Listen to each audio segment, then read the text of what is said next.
It's such a pleasure to have these incredible guests tonight. Ali, I kind of want to start with you here. We're going to do hardcore science. As you know, if you come to Scientific Controversies, we really love the science.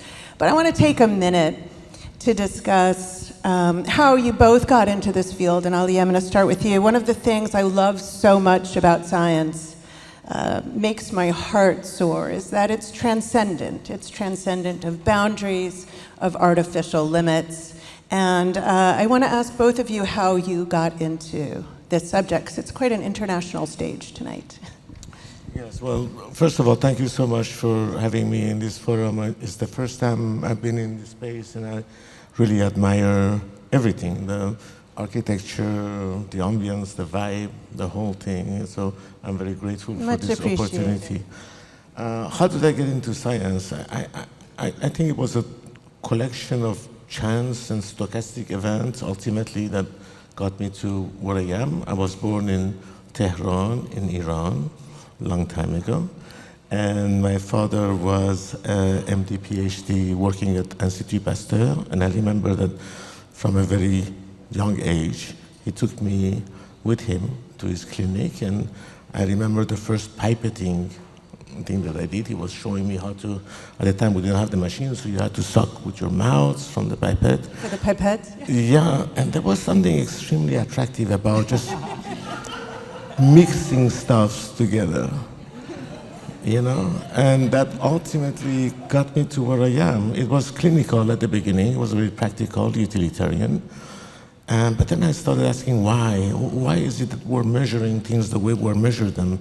What does quantification of units means? How do we diagnose something, or how do we discover something? And gradually I got into this almost addictive space that I couldn't detach from. So after that, it was gradual. I'm planning to go to medical school, started medical school. Not exactly what I was looking for. At the same time, there was this revolution in molecular biology. Oh my God, DNA, the genetic code, and the influence of the code in all these different shapes and forms. All animals share the same code and the same DNA. All plants, we all start as a seed or as a fertilized egg, and then we create these entities that are totally complex and mind-blowing. So I was fascinated and gradually got obsessed, and I would say addicted to science, and that's where I find myself now. Well, when we talk about your work, we can also talk about the contexts in which you could or could not do this kind of work. And David, what brought you here? I actually have a picture of your lab. This is one of your labs. This is, do you have multiple labs? What's the story, David? I have one lab. I used to have one in Australia, but now I just have a lab of about 25 people at Harvard. This is a photo from the lab. What you're looking at are human brains grown from stem cells. Yeah, it's similar to the work that Ali does. We use these to study whether we can drive aging forwards and backwards in human brain tissue and potentially cure diseases like dementia and Alzheimer's. And then what we discover in these little brains here, we then test it out on old mice to see if we can reverse aging of the mouse brain and make them regain their memories and learning. Now, you said things like these little brains think. Can you tell me what you mean by that? Well, they have thoughts. They have electrical firing. Many cell types. They have the same structure as the human brain, and we can measure their electrical activity in the dish. And they are, I'm not sure I could call it thinking, or dreaming, but they definitely have waves of electrical activity the same way our brains have waves of thought, delta waves, alpha waves. I hope they're not conscious. I doubt it. It would be a terrible existence. But they can grow little eyes. They sometimes get 2 little dots on them. It's a little freaky. But yeah, that's a little bit of an understatement. It's easier than experimenting on human brains in situ. Now, when you were a little kid dreaming of growing brains and eyes in a petri dish, were you always drawn to longevity research in particular? Was that one of the motivators for you to get into this subject? Yeah, it sounds crazy that that I've been wanting to do what I do since I was 4 years old, but it is true. I can remember the moment that my grandmother told me that everything I knew and loved would die and go away. And at 4, that was pretty sad. I'd been watching movies like Snow White, thinking everything's great, and then to hear this was quite tragic. And I think most of us, we learn this at a young age, and it's so terrible we push it out of our minds. I saw my children go through the same process of realizing that one day their parents would be gone, their pet would be gone, and they would be gone. But then I saw my kids, it took them about a week, and then they forgot about it. And which is what I think most of us do. We forget about the tragedy of being mortal and having friends and family that are mortal. It's just too tragic. If we thought about it all the time, we'd go insane. But I couldn't get it out of my mind. To me, it is the most tragic topic that you can talk about. I mean, I agree that climate change is bad, but 200-something thousand people die every day from this, what I may call a medical condition, if not a disease. And I was just flabbergasted as a kid that nobody was talking about it. You remember, people don't talk about dying, typically, especially not in the 1970s when I was growing up. And I just wanted to scream from the top of buildings, wake up everybody, there's this thing going on that we need to talk about at least and work on. And I, even at a young age, realized that working on cancer and heart disease and even dementia, we're really just addressing the symptoms of the main problem, which was that we get old. And I thought how tragic that is, that God or evolution has produced a species that is conscious and aware of their mortality. How cruel is that? I think it's a very cruel thing to do to an animal like us. And so I've worked through my whole life to get a PhD in genetics, to train at MIT, to get a lab at Harvard, to build companies, to train the next generation of scientists in an effort, and wrote a book to educate the planet on what I think is a really important problem. Now, we're going to get into some of the hardcore science here, but before we do, we're going to do a little bit of a rapid fire, because you brought that right into the arena here, David. The rapid fire is going to be yes or no answer, maybe a sentence to 3 questions. Okay, I'm going to start with you, David. Is aging a disease? It should be. Do you mean classified by the FDA? Okay, and Ali, is aging a disease? No. Fascinating. We're going to come back to this, so this isn't the only time. We're done with the event. Thank you, everybody, for coming. Ali, will there be a cure to this thing that is not a disease? You see, we might want to take a second to define both words. Aging and disease. So, to me... This is our rapid fire, but go for it. No. So, no. Go for it. Aging is not a disease, is at best a syndrome, the way we recognize syndrome versus diseases. And I think when you talk about disease, you're thinking about therapies or cures. When you think about syndromes, it's almost a continuity of life. So as an embryologist, developmental biologist, I believe it's part of a natural process of progression to me. Will there be a cure, David? I wouldn't say there's going to be a cure. I don't believe in immortality, but I do believe that there is no limit to human lifespan. There's nothing that says we have to age, and that many species live longer than us, even mammals. Now, we're going to talk about some of those species. If there were to be a cure for aging, do you take that as synonymous as a cure for death? No, because you could get hit by a bus.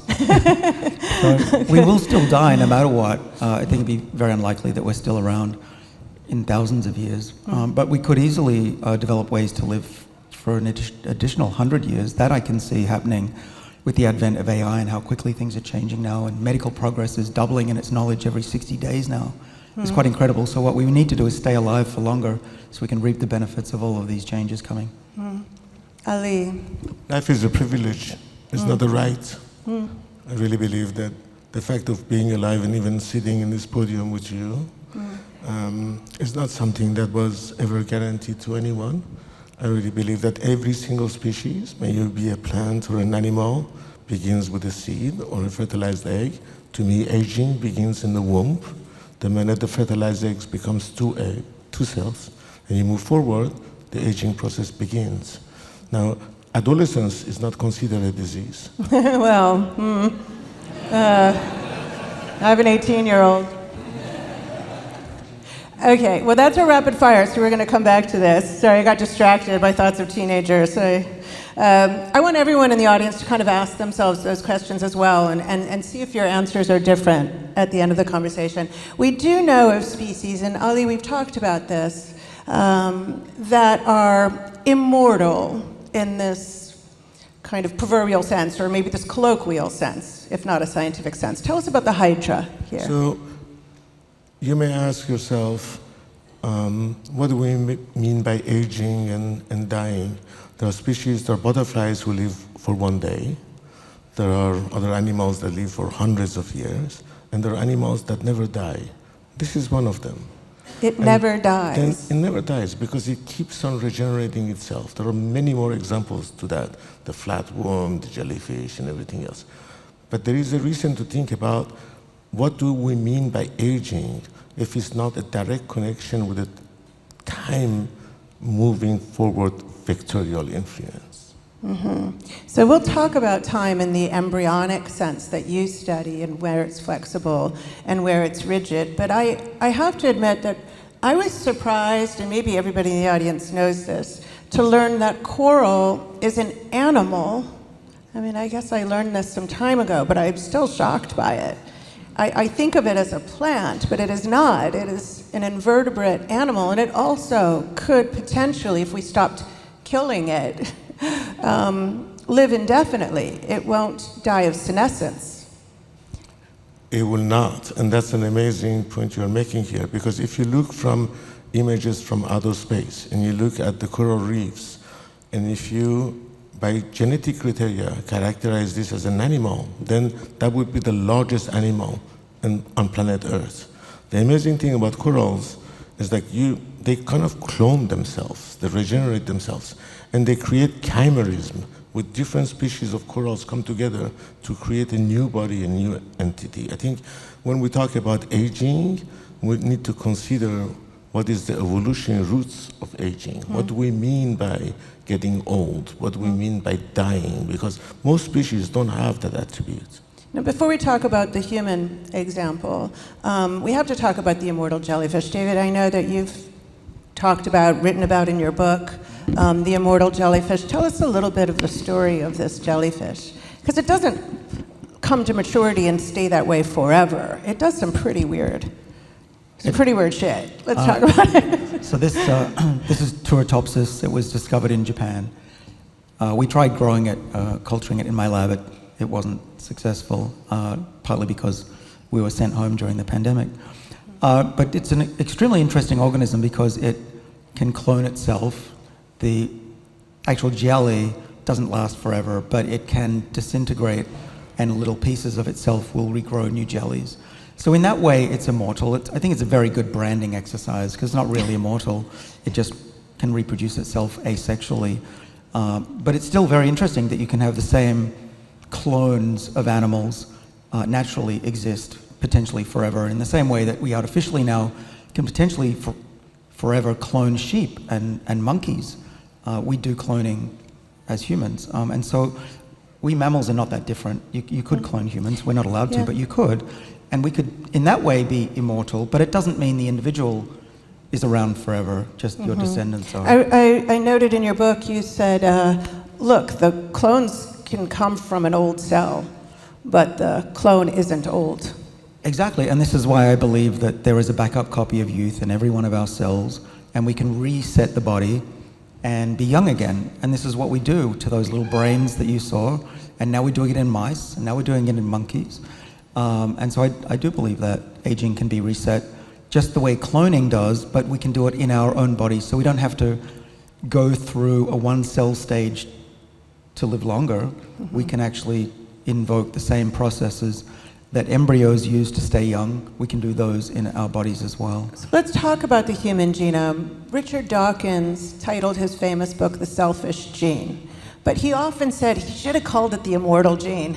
That, he kind of it created a bunch of controversy that wasn't necessary. In some sense, the human genome has some sheen of immortality. It's just our blobby vector carriers that don't last forever. Ali, what do you think of that attitude? I think we're passengers in a taxi.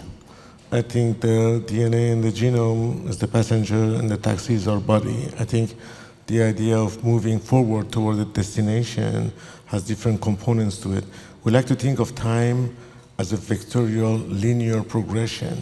Like just when we walk on the streets, for me to come here from Manhattan to Brooklyn, I feel like I'm still going on a horizontal space. But in reality, as you know better than me, we're actually walking on a sphere. So the idea of linearity of time confuses me a little bit. I don't think there is such a thing as a beginning or an end. I don't think there is something as aging or being young. I think it's cycles within cycles within cycles.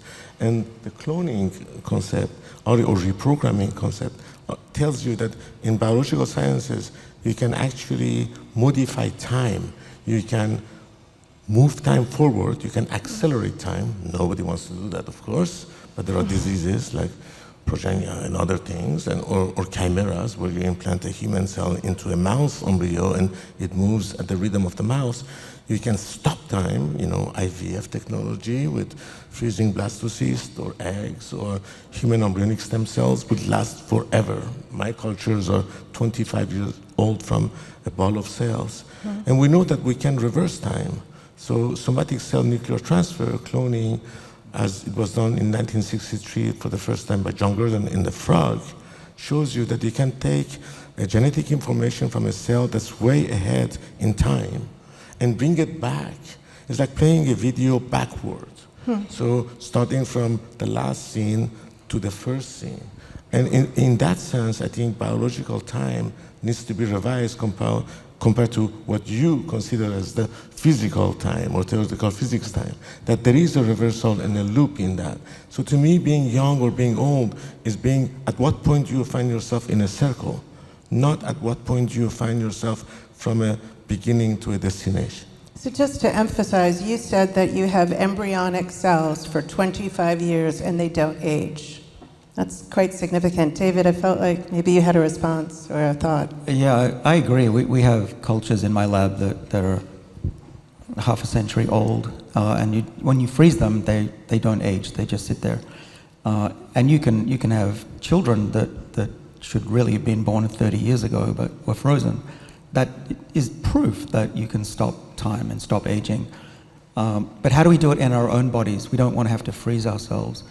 And what Ali is talking about in terms of rejuvenation with cloning and what we do in my lab for rejuvenation of tissues and even whole animals now is we don't change the DNA. The DNA in our bodies is rather intact. We used to think that our DNA was the problem. You've probably heard of the mutation or free radical theory of aging.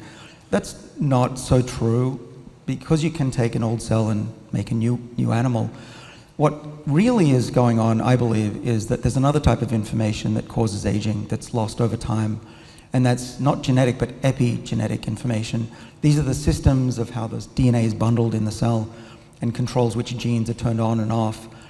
And that reader system of the DNA is, I believe, largely what goes wrong during aging and what needs to be reset in the rejuvenation process. Yeah, I think this is really significant. I didn't mention what this was. I'm not a biologist, but it's my understanding this is a human cheek cell. But the significant thing is there's a nucleus, and there's DNA in the nucleus. And we all, if we understand it or not, know that there's a human genome, there's DNA in the nucleus. But you're saying, and I think this is really a pivotal sort of moment of understanding, that there is no gene for aging. That aging is epigenetic. It comes from what happens around the genome. Would that be? Yeah, exactly. And we used to think that DNA was our destiny. Well, that's not true. When it comes to aging and your chance of dying from certain diseases, it's only 10% is from your parents, genetic. The rest is epigenetic. And epigenome, the epigenome in each cell can be changed. Depends on what you eat, whether you exercise, whether you smoke, and whether you've taken a medicine or a supplement. The epigenome is modifiable, which is why I say we can treat aging. In fact, we can probably reverse aging in the next 5 to 10 years. And that's why aging should be considered a medical condition that's treatable, because we can treat it. And when we do that, then diseases like heart disease, diabetes, and even cancer will be pushed much further into the future. But consider this, if there's a universal cause of aging, such as the loss of epigenetic information, like the reader of the DNA, then the same pill or injection that prevents heart disease will also prevent Alzheimer's and diabetes and all the other diseases of aging, which is why I think that's a better place to put your money than to try and treat diseases that are the end result of the process. Because then it's, first of all, often too late, but also that medicine is not going to help you with other diseases, which are all going up exponentially with time. And that's why even if you cure a disease in an old person, they're going to die in a few years because something else will kill you, because you're not addressing the root cause of the problem. Mm-hmm. Now, I've heard you say that the first person to live to be 150, you believe has already been born. I think it's possible. Is that you, David? I'm happy. I said that. I'm happy to put some money on it, right? But as a scientist, nothing is certain in the future, right? There's no proof that that's going to happen. But I think that there's a good chance that it's going to happen, even if there's no breakthroughs. 50% of children born today will make it to 100. That's just mathematics. That's the trend that we've been on as a species. But there are breakthroughs that are coming that are going to radically change, in the same way that AI and computer chip and compute power now is going off the charts. It's the same with longevity science. I was a band of a few scientists in the 1990s working on aging, and now there's thousands of scientists and billions of dollars being invested. It's really going to change quickly, and with the advent of AI, we can do experiments in a day. Better hurry up. That's all I'm saying. I could have done my PhD in about 3 milliseconds with today's technology. I kid you not, it's like that. So trying to project into the future is always dangerous, right? You can be wrong. All right, I'm happy to be proven wrong. But I think that given the pace of change, that children born today will live well into the 22nd century. Who knows what we'll have then? Even 10 years from now, it's hard to know what we'll have. But I know it's going to be a lot more interesting than what we have now as medicines. Now, Ali, you said tonight that aging begins at the moment of fertilization. This is actually a human blastocyst from your lab, is that right? 5 days? 5 days fertilized? Yes. What do you mean by that aging begins at the moment of fertilization?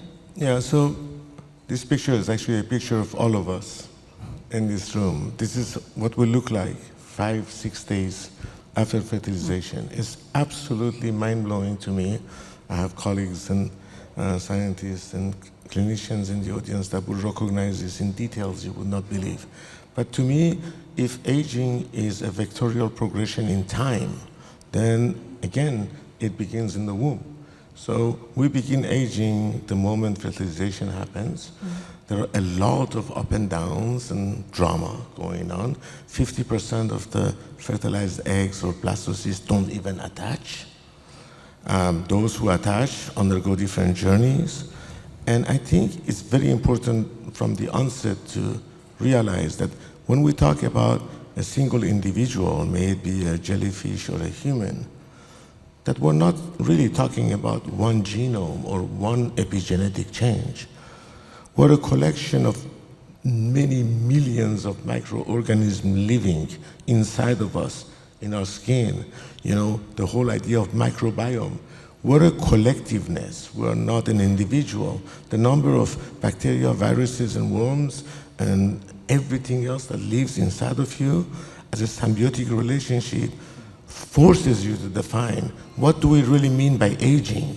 Is this an individual trait or is it a collective trait?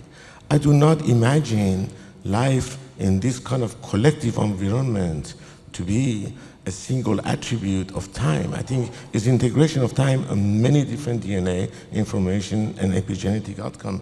I think it's almost crazy to think that we are one individual measuring time. I think we're integration of many times measured by many different information and genetics that are encoded in that. And this is called the holobiote hypothesis. It challenges Darwinian evolution. Because Darwinian, we can all agree, adaptation of the fittest to unexpected environmental changes is what's the key of survival. But then we need to revise that because that hypothesis was based on the individual for each species. I think it's much more like a team selection. So when we talk about evolution, adaptation, or we talk about aging, we're not talking about humans. We're talking about the collection of everything that makes us human. There are more DNA in our body that are not ours. There are more microorganisms, fungus and viruses in our body that are not us. So what is aging really if it's not integration of all of this information? David, I feel like you have a response. Well, there's a simple answer to that. What was that? There's a simple answer to that. You just replace your microbiomes as well. That's not difficult. I can do that tomorrow in my lab. Just take a young person's fecal matter and eat it.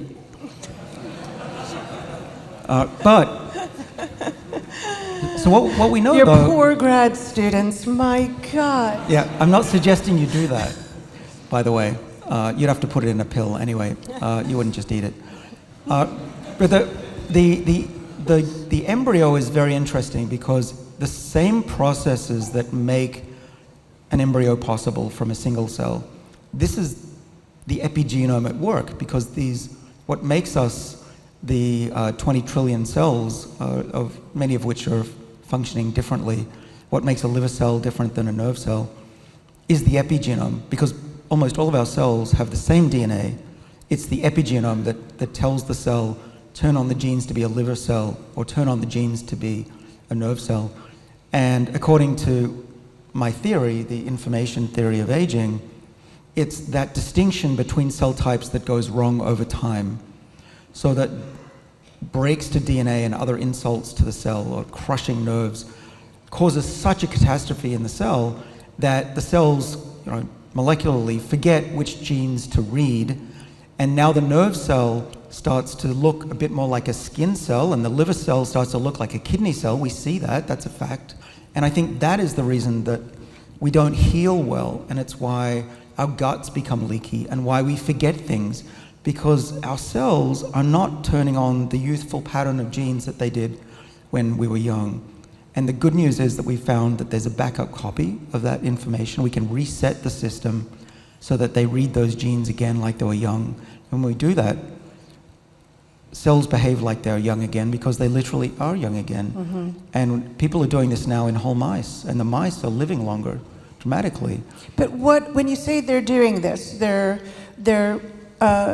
injecting, feeding, somehow getting the mice to have certain proteins, enzymes that affect the epigenome around the DNA, and they convince the DNA to start operating in a youthful way again. Right. Would that be fair? Yeah. Think of the epigenome as the software of the system. You can reboot it. But what we do in practice, what my students are doing almost every day in my lab, is we take a set of 3 genes that are on in those embryos, keeping those embryos young and the egg young. There are 3 genes called OCT4, SOX2, KLF4. You can use these plus a few others to make stem cells. We don't do that. We don't want to make a stem cell in the body. We want to make youthfulness. Those 3 genes, when you turn them on in the adult tissue, the eye, the muscle, the brain, the whole animal, you get rejuvenation. You get the cell to turn on a program that resets the epigenome. So now the cell is essentially permanently reset. And it takes a few weeks for the cell to go back in time and behave like a young cell again. But the fact that this system exists and we can turn on just 3 genes again, the fact that that works is as close to a miracle as I know of. Right? A biological miracle that we can use your systems that you study in your lab, put them into an adult animal, like a monkey's eye, and we get rejuvenation. It's fantastic. Now, Ali, what do you think of these very different techniques, these epigenetic approaches? And I know that you very much get in there with the stem cells, right in there. Explain to me how I'm to understand the differences in these approaches. Oh, David is right. Rejuvenation is part of, at least to me, a natural program of evolution, not only in Darwinian scales, but evolution in our own development, from the way we look This is day right 35 Yeah, so you of can that see, embryo. Look how gorgeous you are. You have a tail, you have gills. Where's the tail? Is that tails, the tail? I know, you can tell Oh where my the tail God. is. The gills, you don't have lungs. You're like a fish. You're swimming in the uterus. That's part of the processing of information. That information is already contained with your DNA. Your DNA sequence has the information that's necessary and sufficient to make a tail, to make gills. That information is processed in time. It's like a keyboard of a piano. The DNA sequence is limited. We have 25,000 genes plus or minus whatever. But you can create infinite number of harmony from the same keyboard in such a way that you can generate anatomy that we don't even recognize after we're born. There are many transient organs in our anatomy as we develop. They come and they disappear. What is exactly getting old? What is aging? To me, transition states of different organs is part of aging. There are structures in my brain, like the subplates, that come and create the scaffold for the entire brain. Just like when you make a building, you make the scaffold and then you tear down the scaffold. But the building keeps on evolving. I think the idea of a linear progression in either our anatomy or our genetic or epigenetic, as David has shown beautifully, might be limited not to include the information processing that we inherently have in our DNA sequence. This information is in you. I can, if I'm successful one day, people are very interested in making pancreas and heart and liver. I'm interested in making a human gill or a human tail. I mean, this to me is rejuvenation. How's your funding going? Not very well. Well, I do have to say that what you're describing speaks exactly to that idea of the immortal gene. That gene has propagated for millions of years. The gene has survived, and that sense of immortality is really quite, I think, quite intriguing. There's a concept in embryology that says ontogeny follows phylogeny. There was a hypothesis to say that as we grow in the uterus and we go through embryogenesis, we actually recapitulate evolution. We start as a fish and an amphibian and amniotic traits and finally human. This was debunked some time ago, but it's coming back to be revisited again. If you consider that you can make a chimeric animal where you take human cells and you put it inside of a mouse embryo or inside of a bird egg, and you watch the human cells grow together with their host, that already tells you that time is very plastic because the host always dictates the tempo. A mouse gestation is, 21 days, David, I think? So human obviously The gestation of the mouse is 21 days? But if you put a human cell inside of a mouse blastocyst, it will follow the rhythm of the host. You can accelerate time of differentiation. Time is not the limiting factor. Yeah. And if you make a human inside of a bird egg, it will also follow the rhythm of the bird. So it's the outside, the non-autonomous influence that dictates time. If we accept, like we do, that you can stop time in IVF with freezing blastocysts, in embryonic stem cells, in cancer cells, if you believe that we can accelerate time in the chimeras with human and mouse and human and birds, and we know that we can reverse time, every time you do a nuclear transfer, 1963 Nobel Prize for John Gurdon was to take a nucleus from a tadpole that was ahead in time to put it back into an egg and watch that nucleus take life from the first cell cycle onward. That tells you already that nothing was lost. All the keys are there on the keyboard. It's the way you played it that changed. Now, you told me one time when we were talking that you could take a blastocyst like this, cleave it in half like an apple, have an old blastocyst and a young, am I saying this right? Put them together. And by the way, if you visit our store, artist Andrea Laura has made patches by coincidence that she does patches for all the Scientific Controversies series which you can wear all over your clothes. It's quite adorable. And by coincidence, she represented exactly this, like an old pomegranate and a young pomegranate on two different sides. And what happens to it then was sort of what you're describing. So this is an experiment I did when I was at Berkeley as a graduate student, following on John Gurdon's experiment, because it was about directionality of time. We didn't even call it aging the way it should be, perhaps, but if you take a ball of cells in the frog and that are ahead of another ball of cells from the same female, and you cut them in half like an apple, and then you glue them back together. Frogs are very plastic. They can deal with everything. If you glue them back together, young to young, old to old, they will continue and they will make a tadpole. But if you cut a young part and you glue it to an old part, something amazing happens. The old part stops until the young part gets to the same point, and then they go in synchrony. So that tells you that time is controllable. There are checkpoints in times, that this is not a physical attribute the way we look at our watch. That is very plastic. You can tune it and retune it. That was an awakening experience for me as a graduate student, to say, oh, this is where the information resides. It's physical forces that guide biochemical and molecular programs. You called that heterochronic. Heterochronic graphs. David? Just a thought that I had. So we're talking about how similar we are all to other species, and we can even mix embryos and we can grow together. We are remarkably similar to our animal brethren, whether it be a chicken or a frog. But consider how close we are to a bowhead whale. Bowhead whale is a mammal. It has live births. It breastfeeds, has milk, and they live over 200 years. And we are, biologically speaking, almost identical to them. We're certainly more similar to them than a chicken. And so I make come to the conclusion that there shouldn't be that many changes we need to make to a human to be able to survive as long as a bowhead whale, because we're so similar. Now, let's talk about that, because, again, you're talking about influencing this very interesting sense of a biological clock, which is not exactly the theoretical physicist's clock, right? Really quite different.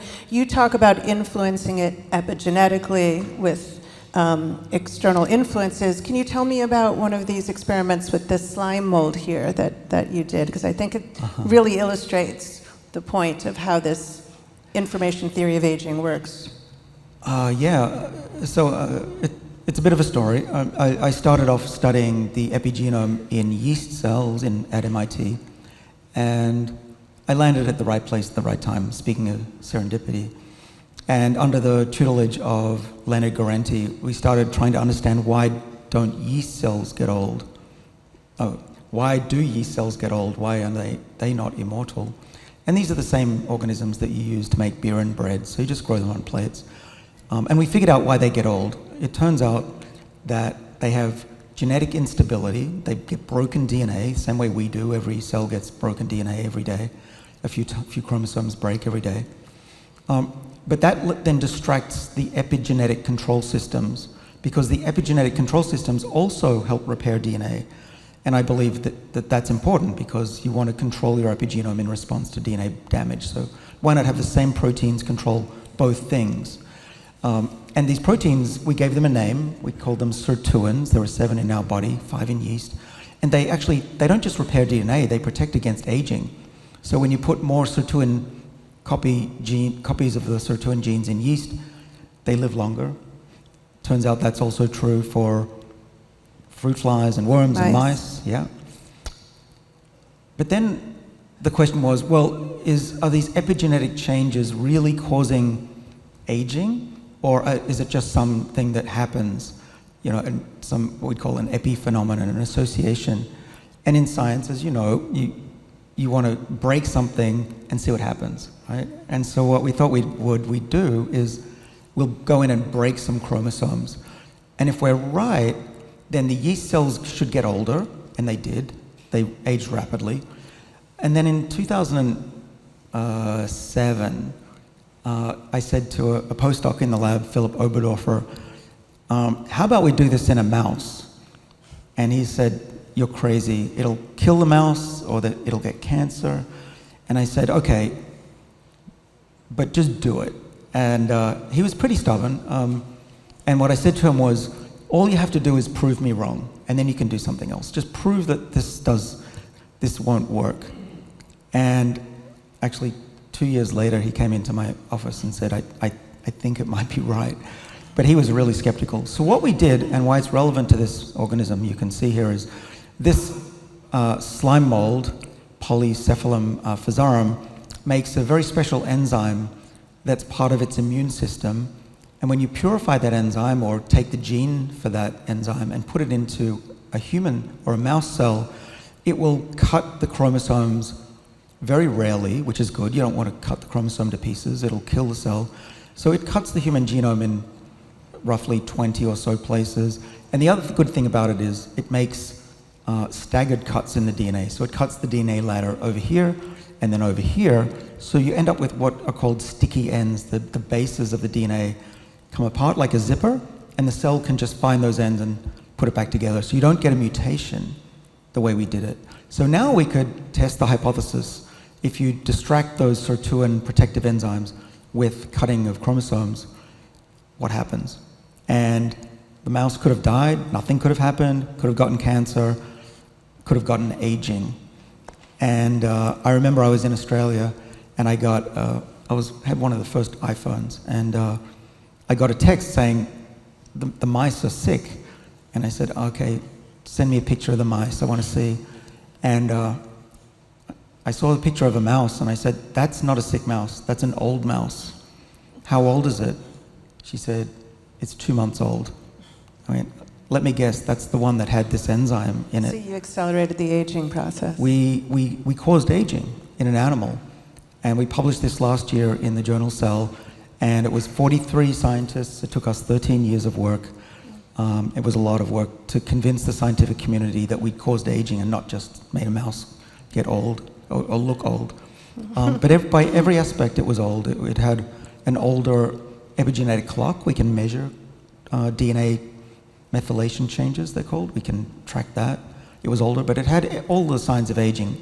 And we can dial up aging as fast or slow as we want in those mice. We can make them age in 2 months or in 16 months. But we definitely caused aging. And this was the first evidence that the information theory of aging was true for a living organism as complex as a mouse. Well, see, I'm a little confused because I thought you were curing aging and you're causing aging. Well, we did that to test the theory, but once you can cause something, we believe you can take it away, and that was our next project. So are you saying that the sirtuins are somehow you're honing in on as a fundamental vehicle for both the accelerating aging process as well as the reversal of the aging process? Yes, 100%. We have a lot of evidence that that's true, that these sirtuins protect you, but if you distract them with other problems, if you smoke, if you eat a lot of processed meats or other things, go in the sun, you will distract them and they won't be protecting your body. They'll be doing other things. So what you want to do is encourage them. Encourage them. You can simulate damage without causing damage. You can fast. You can go for a run. You can jump in a sauna. These are things that turn on the sirtuins. It's called hormesis. What doesn't kill you makes you stronger, but it cannot be damage that's so overwhelming that it's a net negative. You want to be a net positive. And the sirtuins get less active as you get older for a variety of reasons, and we can either chemically or lifestyle-wise raise their activity back up again so they can simultaneously, or there's enough of their activity that you can repair the broken chromosomes and maintain the epigenome in a youthful state. And we have some evidence now that in this rejuvenation state, the frog experiment and also our rejuvenation of the animal, that the sirtuins are involved, and what's happening is that they're going back to where they should be rather than being lost somewhere because of getting distracted by DNA So breakage. you're luring them back to do their job again, to Yes. keep the DNA. Yes, and so here's the biggest question in my lab, and arguably one of the biggest in biology. How do they know where to go back to? Where is that information? and we're looking for that. Now, Ali, this is, again, quite different from what you're doing because David's not directly interfering with the DNA. You directly interfere with the DNA. Can you please explain, you've mentioned a chimera a couple of times in the conversation, what that is exactly? What's a chimera? And this is a real picture from your lab, so terrify us with what this is. Terrify? I think it's beautiful. I think it's gorgeous. So this is a mouse-human chimera. The red cells are human. The green cells are a mouse. So you somehow splice together the DNA of a mouse and a human being? No, the cells. So these are human embryonic stem cells transferred into a mouse blastocyst. And you can see the contribution of the human. And that was actually the first proof that human embryonic stem cells are pluripotent. You know, stem cells have a functional definition. They're not based on molecular signatures of OCT4, SOX2, or NANOG, or whatever molecular fingerprints. It's a functional definition. It's a cell that can contribute to all cell types, right? So for that... Including cells of a different animal. Yeah, so how do you prove that in humans? You cannot transplant the human embryonic stem cells into a human and say, oh, yeah, it contributed, the daughters went to all the organs. This was a substitute, a functional way to prove that human embryonic stem cells can contribute to the structures. But amazingly, they change rhythm. They actually go 10 times faster than what they would. Because the mouse evolved, because the lifespan is so much faster. So that tells you faster. the ecosystem is the environment. It's not the genetic endowment itself. It's where do you find yourself at a given time. In that ecosystem, the cells will adapt to that, and they will take the fate of the tissue they're landing on or the lineage they're contributing to. It's also very important to realize that time and aging is not an individual attribute again. In every single one of us sitting in this room, you realize your skin is changing every 120 days. You're totally different skin. The lining of your gut, the lining of your lungs. Stem cells are made to replace old cells in your body. So aging becomes a cell-autonomous event almost, in addition to the ecosystem in which they find themselves.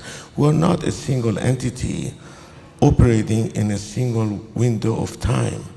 We're a collection of entities that are operating at different times within a given space. So you consider, for example, a bone marrow transplant. You can take a bone marrow from a young person to an old person to a young person. It would immediately adapt to create what it's supposed to do. This integration of different aging and timing at the molecular level, at the cellular level, at the tissue scale, is all the integration of what we call aging. That's why at the beginning I was asking, we might need to define those words a little bit more carefully. We like to think about it as a single attribute. I really think it's an integration of many different clocks that contribute to a main clock that we call life. But you can reverse it, you can push it forward, you can stop it, and you can recreate it. Like Tell me about this. Yeah, so this is also from your lab. This is a synthetic human embryo. So it's a human embryo in vitro in a microchip. So it's synthetic. Yeah, so it's made from human embryonic stem cells. This is the work of a lot of my colleagues sitting in the audience right now. And what this shows is that you can generate or clone a human being, obviously not in vivo, but in vitro in a microchip, by giving it the first signal that allows the differentiation and timing. And the amazing thing about this structure is that we learn about where we come from. It would be otherwise impossible to think that we can have a glimpse of where we come from without this kind of approach.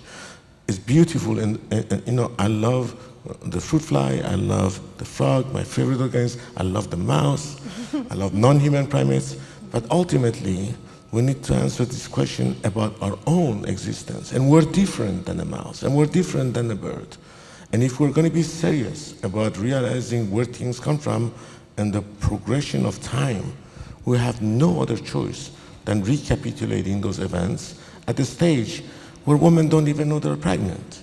So this technology allows to have a view, a bird's eye view, certainly not perfect, but much better than nothing, about the origin of where things happen. And to me, this is a very quantifiable aspect of learning how we age or how do we progress in time. Do you know how old the person was that gave those cells? The donor was an adult, yeah? Originally. The donor of the stem cells. It was a skin cell originally, I assume. No, so these ones are called, is a collection called RUES, Rockefeller University Embryonic Stem Cells. They are derived from a 6-day-old human embryo by plucking a cell and culturing them in a way that they don't progress in time.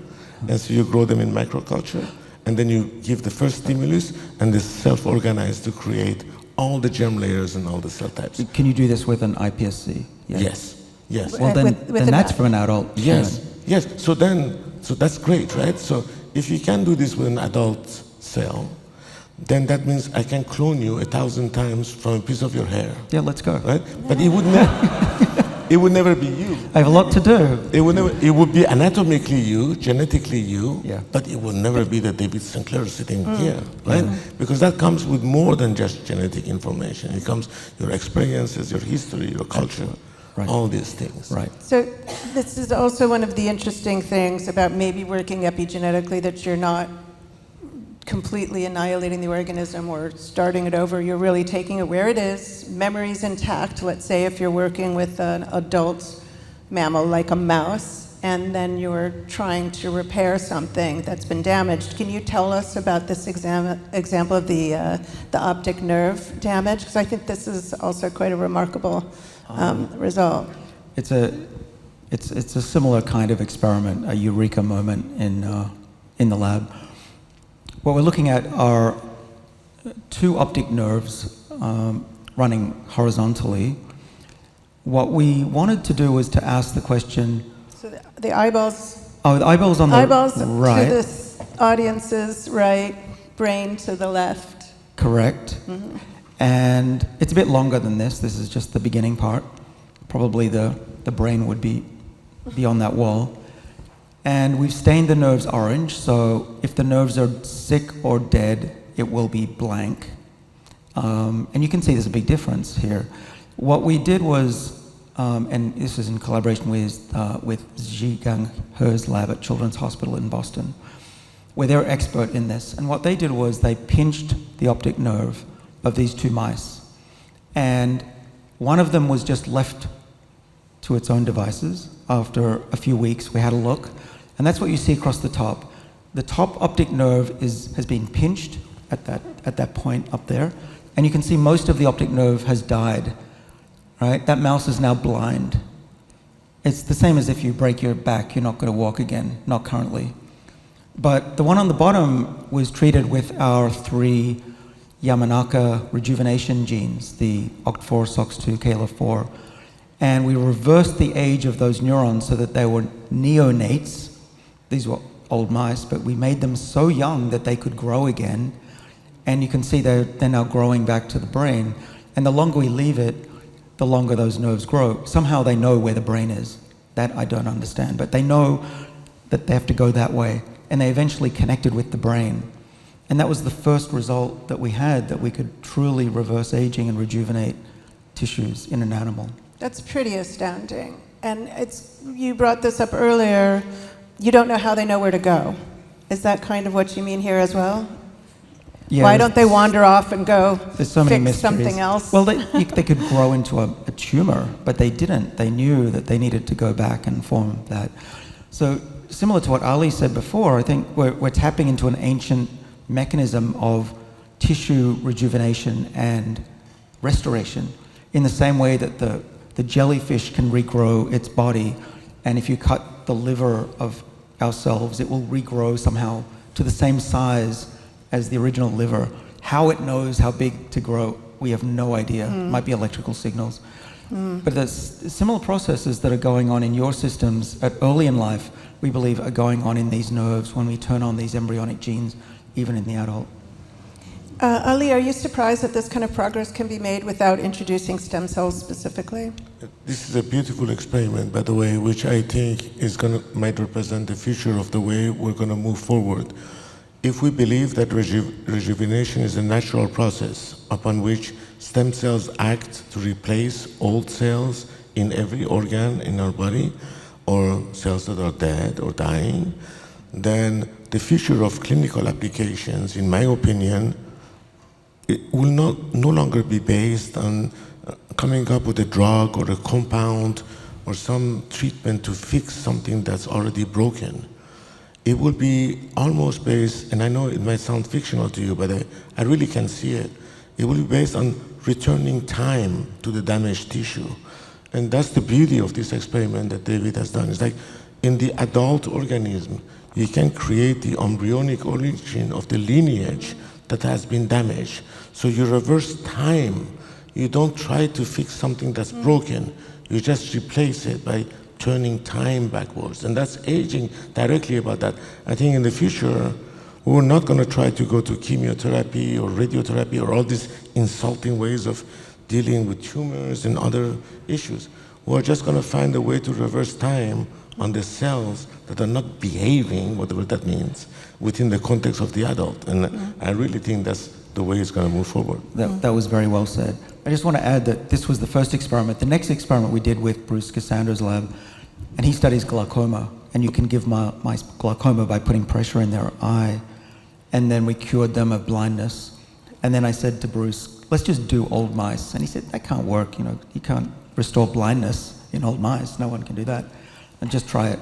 And he called me at 10 o'clock at night one day and said, guess what?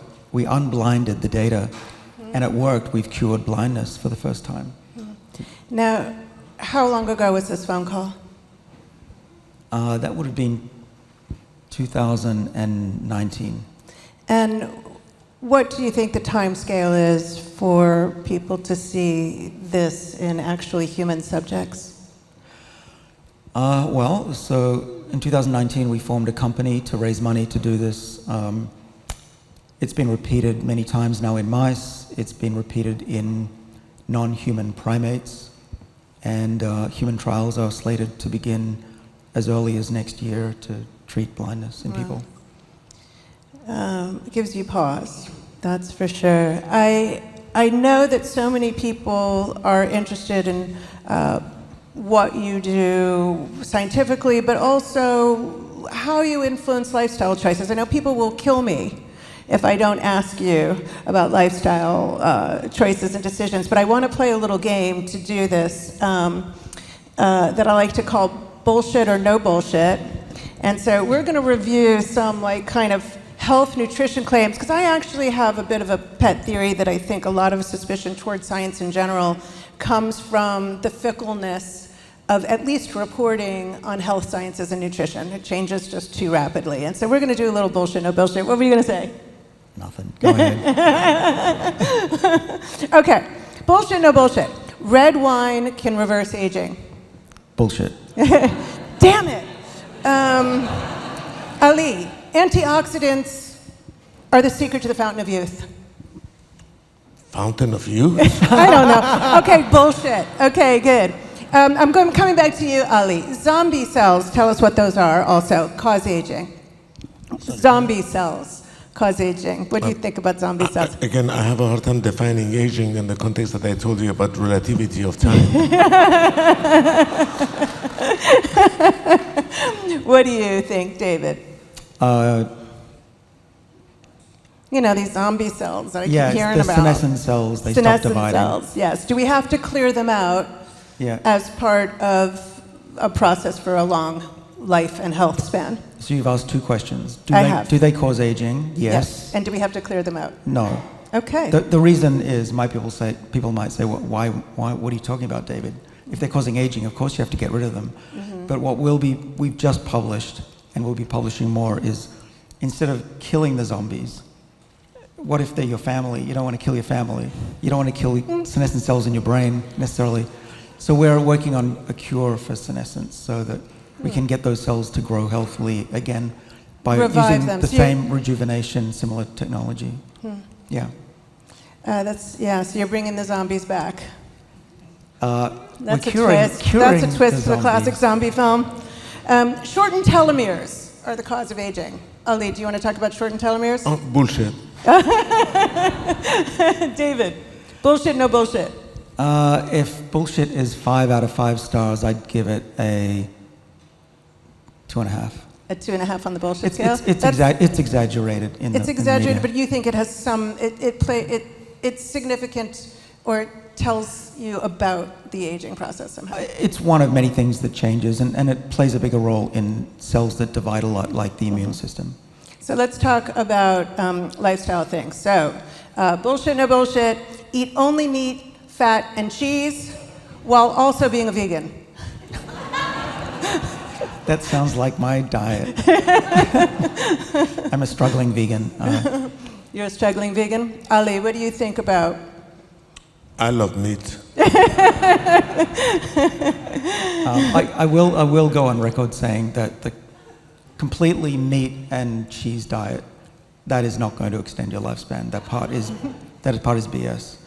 So I used to eat cheese and drink red wine every night. I've stopped doing that completely, and I'm much, much healthier and biologically younger since. You're disappointing me terribly with the cheese and the wine. Sorry for the bad news. I'm just a scientist. Just tell the facts. Is there a pill that exists today, I'll start with you, David, then we'll go to Ali, that can extend your life? Resveratrol, NMN, ripamycin, metformin. We don't know. Okay. I would say possibly. I don't want to ask Ali about what pills he's taking. Oh, you shouldn't.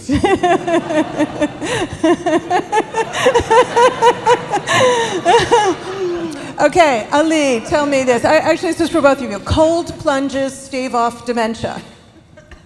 You know, I mean, I feel this comment that about all this bullshit, no bullshit question you're asking me, but I'm not exactly sure what we're trying to answer. I mean, well, are you talking about like living longer? Is that good? Yes. Yeah, so, well, okay, that's an awesome question. That's an awesome question. Is that good? So I think we've been talking about, is a cure for aging viable?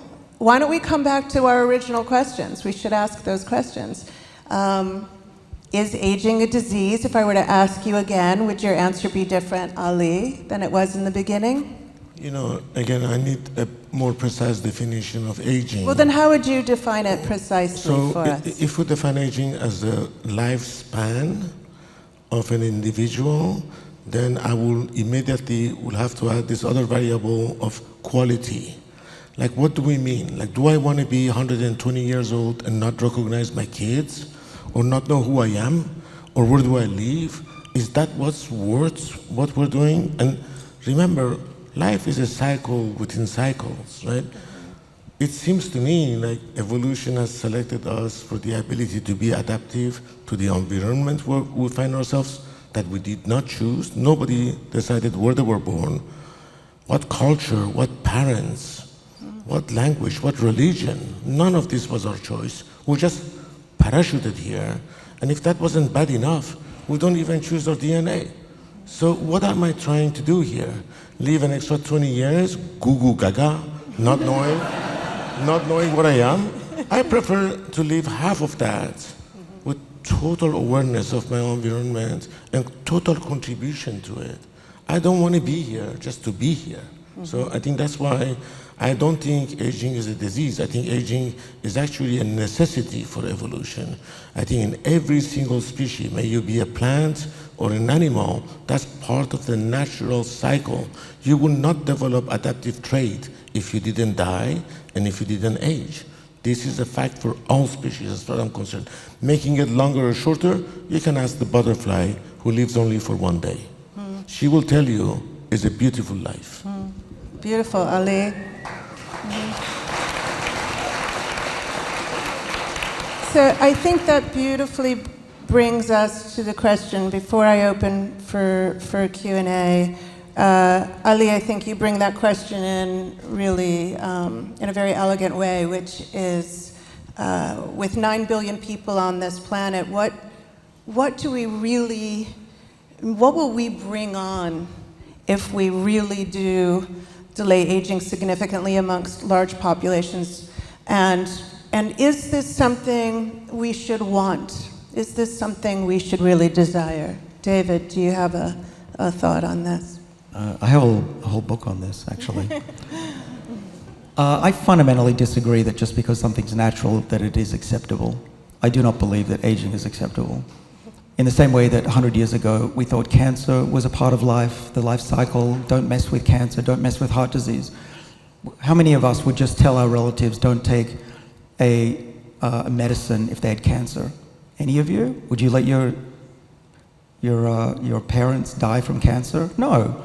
You would fight it with every dollar and fiber of your body.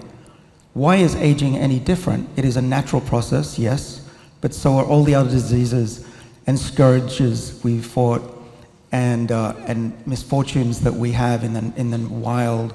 We don't live in a world where we freeze to death anymore or starve to death anymore, and we fight against these diseases that we call cancer, heart disease, and Alzheimer's. Why not tackle the root cause of all those problems? Are you afraid of having too big an effect? Are you afraid of people being too healthy? Take my parents. My mother didn't look after herself. She died at 70 after suffering like hell for 20 years after contracting lung cancer. That's a world I don't want for anybody. My father took care of himself. He started taking some supplements. He started exercising. He started eating 2 to 1 meal a day. He's now 85, healthier than he was in his 50s. He's healthier than me. He's fitter than me for sure. Loving life. He's educating his grandkids. He travels around the world, spending money, boosting the economy, training people. He started a new career. He's 85. He's running out of friends his age. That's the one issue of getting older if your friends don't stick around. But I would tell you, which kind of world do you want for yourself or for your family members? Do you want my mother's experience, where we just say, good enough, let's take what God or evolution gave us, it's natural, fine? Or do you want to fight against this, like we have with every other thing that has plagued us as humans, and give more people the kind of life my father is experiencing? And let me tell you, when people get healthier for longer, the byproduct is longevity. The primary goal of my research is not to live longer. It's to avoid the diseases that make us suffer and die. And having witnessed my mother die basically in my arms, I do not want anybody to have to go through that if they don't have to. Well, all right, awesome. I mean, I could keep asking you questions all night, but I want to open it up to Q&A. Before I do that, please join me in thanking Ali and David for such a provocative conversation.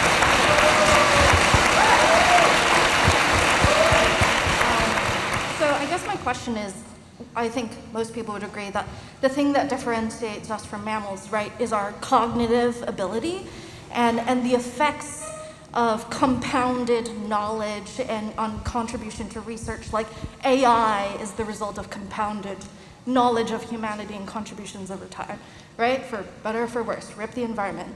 So I guess my question is, why in kind of like this pivotal moment around public health, are we as a species kind of refusing to grapple with what I think today is probably one of the biggest contributors to what we would describe as aging or damage to our organs, our cells, which is COVID? Research comes out every single month about vascular damage, neurological damage, as well as the effects on dementia, early onset. Is your question about COVID? It is about COVID and I guess our species' ability to reckon with aging when we know what could help prevent it. So I think the question is, are we, using our cognitive leverage to really manage these complexities like COVID, which have taken their toll tremendously, and we know long COVID really takes its toll, and related to aging. But Ale, did you want to try this? I'm not sure if I understand exactly the question, but if there was an issue about AI being part of this also, I think it's important to remember that our cognitive abilities are also evolutionary evolving. So I don't believe that other animals do not have the same cognitive abilities. It happens that COVID is a species-specific virus, so it affects us, and we react to it in the best way that we can, scientifically, socially, psychologically.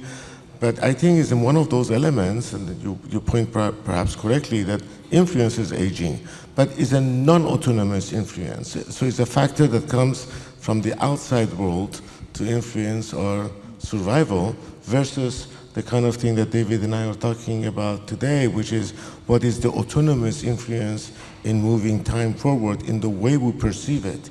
So a virus also has a lifespan. A virus also has aging. So the job of the virus is to survive and go as far as it can, and our job is to try to block it for our own. But I don't think they're detached mission, to be honest with you. Just a few thoughts on COVID very briefly. One is that if we could make people younger, their bodies younger, we wouldn't have had so many deaths due to COVID. That's fact one. The other is we have published that in humans, when you get COVID-19, the levels of NAD drop dramatically, and this is the fuel for the sirtuin defenses. And so you do accelerate aging when you get COVID, and it's not surprising we're seeing these long COVID symptoms that resemble aging, especially cognitive. And then lastly, with AI, I think we're entering a golden phase of pharmaceuticals and medicines and wearables so that we can detect diseases earlier and find cures much quicker. And it's an exciting time. Hi, I want to preface my question by saying that there are dangerous implications to manipulating our genomic timing, as you know. One implication is that certain humans may want to prevent aging altogether, which is something we've sort of touched on in this talk. So as a scientist myself, I would be remiss to not acknowledge our history of eugenicism. How might your research impact the lives of the most dispossessed? And how do each of you fulfill your scientific practice with that in mind? Thank you for that question. It's a good one. Do you want to go first? Or? I'm cognizant that these technologies, like the one that I showed today, are expensive and will be for a while.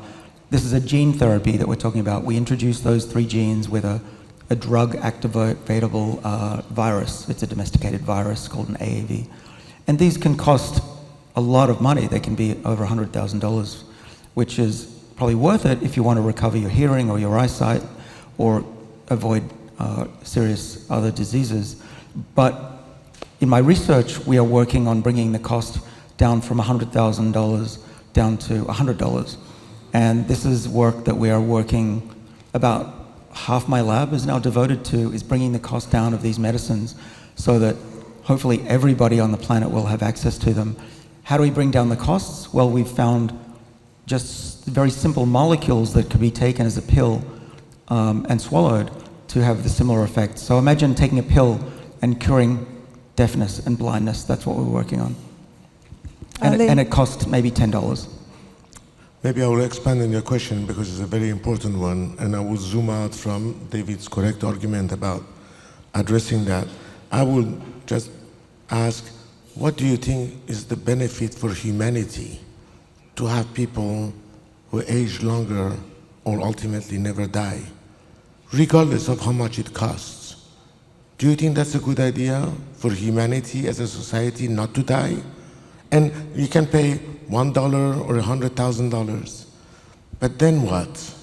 Then what do we accomplish at the social scale level, not at the individual level? How does this do good for our planet? How do we manage this?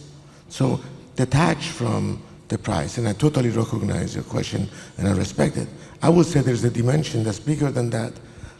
If it was for free, do we still want to do that? I know that part of your lifestyle protocol involves an excellent single malt. And Absolutely. And I just want to toast the choice to the single malt and thank you both for an absolutely glorious evening. And I'm going to buy you one now. Thank you, everyone.